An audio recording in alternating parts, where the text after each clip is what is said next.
Tengo ya varios años de haberme cambiado de casa, debido a una experiencia muy inquietante que me pasó cuando vivía en Zapotlanejo con mi familia. Precisamente recuerdo la fecha. Fue un día que en lo personal considero que jala muchas energías negativas o demoníacas. Fue un 31 de octubre, el día en que se celebra Halloween. En ese entonces tenía dos hijos, uno de 12 y otro de 10 años, ambos varones y emocionados porque los habían invitado a una fiesta de disfraces de uno de sus amigos. Mi esposo no se encontraba en casa, aún estaba trabajando, pues era fin de mes y en su oficina tardarían en salir de laborar. Por lo tanto, a mí me tocaría llevar a los niños a la fiesta, lo cual no me desagradó pues ya quería un tiempo a solas para mí misma, descansar de las quejas y pleitos de mis hijos. Esa era una buena oportunidad para desaprovecharla en lo que esperaba que llegara mi marido. Salimos de la casa un poco antes de las 6 de la tarde, me di cuenta de que ya casi estaba anocheciendo, por lo que decidí encender la luz de la cochera, para cuando yo regresara tuviera suficiente luz para abrir la puerta. Cerré con llave y de costumbre le eché un último vistazo a la casa cuando ya estábamos sobre la banqueta. La fiesta no estaba lejos de donde vivíamos, por lo que no tardaría mucho. Mientras que caminábamos éramos los únicos tres caminando en la calle. No se veía ningún niño, adulto o algún automóvil que viniera, todo estaba en silencio y en eso un fuerte y helado ventarrón hicieron que me diera escalofríos. Fue cuando empecé a sentir una extraña sensación de que alguien nos estaba siguiendo. Sentía un hormigueo en la nuca el cual me provocaba mucha ansiedad, miraba constantemente hacia atrás esperando encontrar a alguien escondido en una esquina o un árbol, mas no era así. Uno de mis hijos me preguntó si me encontraba bien, pues me veía muy inquieta, a lo que procuré tranquilizarme para no asustarlos. Cuando por fin llegamos a la casa donde sería la fiesta, me despedí de ellos y apresuré el paso de regreso, pues ya estaba oscuro y no quería toparme con aquello que presentía que me acechaba y que me agarrara en plena oscuridad. De regreso tuve también la misma sensación e incluso pude escuchar que alguien caminaba detrás mío. Es raro pues presentía que me estaba siguiendo algo, pero era invisible. Casi podía asegurar que aquello se encontraba justo detrás mío. Me apresuré para llegar a casa. Pero cuál sería mi sorpresa que lo primero que vi fue que las luces de la planta alta estaban encendidas. Yo estaba bastante segura de que las habían apagado mis hijos, pues es siempre la instrucción que tenemos cuando salimos. Además, en el último vistazo que le había dado a la casa no las vi encendidas. Sin embargo, comencé a dudar si realmente las había visto apagadas o no, pues cuando nos retiramos aún había algo de luz en el ambiente. Sin tardarme abrí rápidamente la puerta de la casa, cerré la puerta en cuanto ingresé y me sentí aliviada de estar ahí. Luego subí al segundo piso para apagar las luces, las cuales eran solo las de los cuartos de los niños, y en eso escuché un fuerte golpe en la planta baja. Me quedé inmóvil un momento sin hacer movimiento o ruido alguno, esperando a que se repitiera aquel sonido, mas no fue así. Se había escuchado un fuerte golpe a la puerta de la entrada desde él. Supuse que era probable que ese ruido proviniera de otro lugar. Me fui a prepararme un café y luego dirigirme a ver la televisión, pero al estar bajando las escaleras escuché claramente que alguien tocaba la puerta. Por ser una fecha de Halloween me imaginé que eran algunos niños pidiendo su calaverita o dulces, pero cuando la abrí no había nadie. Me asomé por ambos lados de la calle, pero no vi a nadie en el exterior. Pensé que quizás era necesario dejar una bandeja de dulces, pues también se daban mucho las bromas. Así que llené un tazón de algunos dulces y lo dejé afuera para que tomara quien fuera a pedir su calaverita. Minutos más tarde, ya con el café en mano, fui a ver la televisión un rato. Todo era normal hasta que el canal que estaba mirando empezó a distorsionarse. La imagen se desfiguró y el sonido no parecía ser el correcto, pues cuando hablaban se escuchaba un dialecto que jamás había escuchado en mi vida. Cambié de canal pensando que se trataba de un fallo en la señal, pero todos los demás canales estaban igual hasta que la televisión agarró pura estática. Quise apagar el televisor mediante el control remoto, pero este no respondía, y cuando decidí apagarla de forma manual me quedé en completa oscuridad. Se había ido la luz. Era poca la luz que se reflejaba desde el exterior, apenas pude dejar el café en la mesita que estaba frente a mí, me dirigí hacia la ventana y al mirar para afuera me di cuenta de que mi casa era la única sin luz, así que me imaginé que podría ser un fusible el que se hubiera quemado y era necesario cambiarlo. A paso lento llegué a la cocina para buscar los repuestos. Fue cuando nuevamente escuché que alguien tocaba a la puerta. Decidí ignorar a quien estuviera afuera.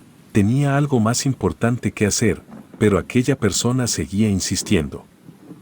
Así que no tuve opción más que atender a la puerta, pero era mucha la insistencia que tuve que gritarle que ya iba en camino. Se quedó en silencio por un instante, el cual duró muy poco, pues continuó tocando la puerta con más insistencia a tal grado que la misma puerta se sacudía. No comprendía cómo era posible que la puerta se sacudió de tal modo. Ya me encontraba frente a ella y solo estaba esperando que dejaran de tocar, pero al ver que no lo dejaban de hacer tomé el picaporte y en ese segundo se quedó inmóvil. Antes de abrir le pregunté quién tocaba, pero nadie respondió. Me acerqué a la mirilla con la intención de ver de quién se trataba, pero solo se podía apreciar una silueta de una persona ya grande. Supuse que se trataba de mi esposo, quien se había dado cuenta de que no teníamos luz y por ello de su insistencia en entrar. Abrí la puerta pero no había nadie ahí. Ya empezaba a asustarme, no sabía si se trataba de una mala broma, así que cerré con fuerza la puerta y en cuanto ésta selló, comenzaron a tocar nuevamente con la misma fuerza que antes. Ya era demasiado, sentí un escalofrío terrible que pasaba por mi nuca y espalda, los vellos de mi brazo se erizaron. Me di cuenta de que estaba comenzando a sudar frío y mi respiración ya se escuchaba agitada. Solo pensaba en que si eran unos niños haciendo una broma, solo tomaran los malditos dulces que estaban en la entrada y que se largaran de mi casa. Sin embargo, esto ya era demasiado, ya estaba más allá de una broma. Mis ojos se estaban acostumbrando a la oscuridad de la casa, que empecé a notar los muebles de la sala con mayor claridad que antes, y es que ahí fue cuando lo vi. Casi al frente mío, a un lado de la puerta, había un niño que me veía en silencio. Apenas podía verle el rostro, ya que lo que más resaltaba eran sus ojos brillantes. La puerta se seguía sacudiendo y este niño se acercó al picaporte y la giró. La puerta de la entrada se abrió de golpe y un fuerte viento helado se metió en la casa. Tomé la puerta con ambas manos y la cerré de golpe. El niño ya no estaba ahí, se había esfumado en un instante y no me había dado cuenta de cuándo había ocurrido. A pesar de que la casa aún estaba en completa oscuridad, ya podía distinguir más los objetos y muebles de la casa, y en la sala a un costado del sillón pude ver la silueta de lo que parecía ser un infante. No sabía si me observaba o no, pues en cuanto noté su presencia se movió detrás del sillón. Pude escuchar que había golpeado la mesa donde había dejado el café, pues este se comenzó a tambalear para después caer y romperse. No podía moverme en ese momento. Quería huir, pero mis piernas no me respondían y en eso los apagadores de la casa se prendían y apagaban rápidamente, y mientras parpadeaban me di cuenta que algo se estaba acercando hacia mí. Pude ver que un ser grotesco y enorme que se arrastraba hacia donde yo estaba y lo hacía cuando todo estaba oscuro. Fue bastante grande el susto que sentí en ese momento que hizo que volviera a sentir mis piernas. Me acerqué a la puerta y no podía abrirla. Había algo del otro lado que no me dejaba salir. Hice un último esfuerzo con todas las fuerzas que me quedaban. Sentía que en cualquier momento algo me atacaría por la espalda y ya temía por mi vida. La puerta se abrió finalmente y salí corriendo de la casa y sin darme cuenta había tropezado con una persona. Se trataba de mi marido, quien me observaba llorar y sin poder hablar. Por más que lo escuchaba preguntándome si estaba bien o qué me había ocurrido, yo no le podía responder. Entendía muy bien las palabras que me preguntó, pero no podía sacar de mí lo que quería responderle. A los pocos minutos de estar fuera de la casa y en los brazos de mi marido, pude recuperar un poco más el aliento. Pude contarle lentamente lo que había sucedido dentro de la casa. Él me miró algo incrédulo, pero viendo que yo estaba muy agitada me comentó que la revisaría. Traté de retenerlo, pero ya traía consigo uno de los bats de béisbol que uno de mis hijos había dejado en la cochera.